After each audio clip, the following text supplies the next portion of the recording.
Assalamu alaikum, Dr. Fatma over here. Today we'll talk about hearing loss. Hearing loss is of three types: conductive hearing loss, sensory neural hearing loss and mixed hearing loss. تو پہلے ہم یہ دیکھ لیتے ہیں کہ hearing کی assessment کیسے کرتے ہیں. So it can be done using simple clinical methods and can be done via audiometric test. So while assessing the hearing clinically, what we do is کہ the first test is that you snap finger friction test جو لکھا ہوا ہے اس کے اندر یہ ہوتا ہے کہ you snap your fingers near the ear of the person and ask them whether they can hear it or not. Second watch test ہے. It is obsolete now but پہلے جو تھا یہ یوز ہوتا تھا کہ جو گھڑی کی ٹک ٹک کی آواز ہوتی ہے وہ ایک بالکل سائلنٹ انوائرمنٹ کے اندر ایک ڈسٹینس میں یہ کرتے تھے کتنے سے جو ہے وہ پیشنٹ کو سنائی دے رہی ہے. دین وی ہیو اسپیچ ٹیسٹ. تو in speech test the examiner basically speaks and assesses the hearing ability of the patient. So at 12 meters, a person can normally hear normal conversation, that is usually from 40 feet, 12 meters or 40 feet. And a whisper can be heard at 6 meters or 20 feet.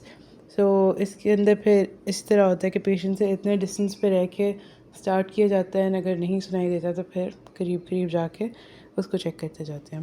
دین ہمارے پاس tuning fork test آ جاتے ہیں. اس میں ہمارے پاس رینیز ہے، Weber's ہے، شوابیکس ہے، blink test ہے and Gillies ہے. اور جو آڈیومیٹرک ٹیسٹ ہے ان میں ہمارے پاس پیور ٹون آڈیومیٹری ہے اینڈ امپیڈنس آڈیومیٹری، جس میں ہم ٹمپانوگرام بناتے ہوتے ہیں. اوکے، سو نیکسٹ ہمارے پاس ٹیوننگ فورک ٹیسٹ کو دیکھ لیتے ہیں تھوڑا سا. تو رینیز ٹیسٹ میں کیا ہوتا ہے کہ آپ کمپیئر کرتے ہوتے ہیں ایئر کنڈکشن کو اینڈ بون کنڈکشن کو. تو اس کے اندر جو ٹیوننگ فورک ہوتا ہے اس کو اسٹرائک کر کے we place it on the mastoid process behind the ear and patient سے پوچھتے ہیں کہ جب آپ کو آواز آنا ہے اس میں سے بند ہو جائے گی تو آپ نے بتانا ہے. And when the patient tells کی آواز نہیں آ رہی ہے تو then we bring it in front of the ear. اگر تب بھی اور پوچھتے ہیں کہ آواز آ رہی ہے کہ نہیں، اگر تب بھی وہ رسپونڈ کریں کہ ان کو آواز آ رہی ہے so air conduction is better than bone conduction.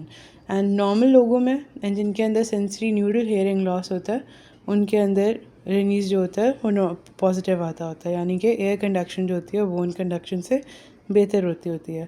اور جن لوگوں میں کنڈکٹیو ڈیفنس ہوتی ہے ان کے اندر بون کنڈکشن جو ہوتی ہے that is better than air conduction, یعنی کہ جب آپ میسٹوائڈ سے اٹھا کے سامنے کان کے لائیں گے تو ان کو سنائی نہیں دے گا. پھر ہمارے پاس دوسرا ویبرز ہے. ویبرز کے اندر بھی آپ ٹیوننگ فورک کو اسٹرائک کرتے ہیں اینڈ ادھر فور ہیڈ کے مڈل میں یا پھر ورٹیکس کے اوپر رکھتے ہیں.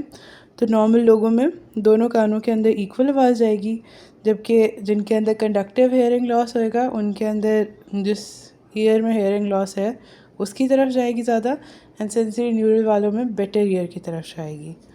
یہ پھر کلیکٹیولی ہم جب سب کو دیکھتے ہوتے ہیں ٹیسٹ کو تو پھر ہمیں اندازہ ہوتا ہے کہ سینسری نیورل ہے کہ کنڈکٹیو ہے. پھر جو شوابیکس ہوتا ہے اس کے اندر بون کنڈکشن جو ہوتی ہے پیشنٹ کی وہ کمپیئر کی جاتی ہے ایگزامنر کے ساتھ، ٹھیک ہے. اور اس کے بعد ہمارے پاس آ جاتا ہے کنڈکٹیو ہیئرنگ لاس. تو what is conductive hearing loss? Any disease process جو کہ انٹرفیئر کرے گی with the conduction of the sound from the environment through the external auditory canal and اندر ہمارے انر ایئر تک. تو وہاں تک اگر کچھ بھی اس طرح کا پرابلم آئے گا تو وہ کنڈکٹیو ہیئرنگ لاس آئے گا، یعنی کہ جو کنڈکٹنگ پاتھ وے ہے وائس کا، وہ ساؤنڈ کا، اس کے اندر کوئی بھی اگر مسئلہ ہوئے گا تو وہ کنڈکٹیو ہیئرنگ لاسز میں آتا ہوتا ہے. اس کی کریکٹرسٹکس کیا آئیں گے؟ جیسے ابھی ہم نے پہلے پڑھا کہ نیگیٹیو رینیز ٹیسٹ ہوگا، یعنی کہ bone conduction will be more than air conduction. Weber will be lateralised to the poorer ear یا affected ear. Absolute bone conduction test will be normal. Low frequencies of sounds are affected more. And جب آپ آڈیومیٹری کرتے ہیں، P T A جو ہے pure tone آڈیومیٹری، اس کے اندر year bone gap آتا ہوتا ہے، ٹھیک ہے. اینڈ جو لاس ہے that is not more than 60 decibels and speech discrimination ان لوگوں کی اچھی ہوتی ہے. اس کے اب ہم کازز دیکھ لیتے ہیں. تو congenital causes and we have acquired causes. Congenital میں ہے کہ میٹر لیٹریزیا ہو گیا ہے، آپ کا ایکسٹرنل لیٹری میٹس ہی بند ہے، یا پھر فٹ پیٹ آف اسٹیپیز جو ہے وہ فکس ہوئی ہے،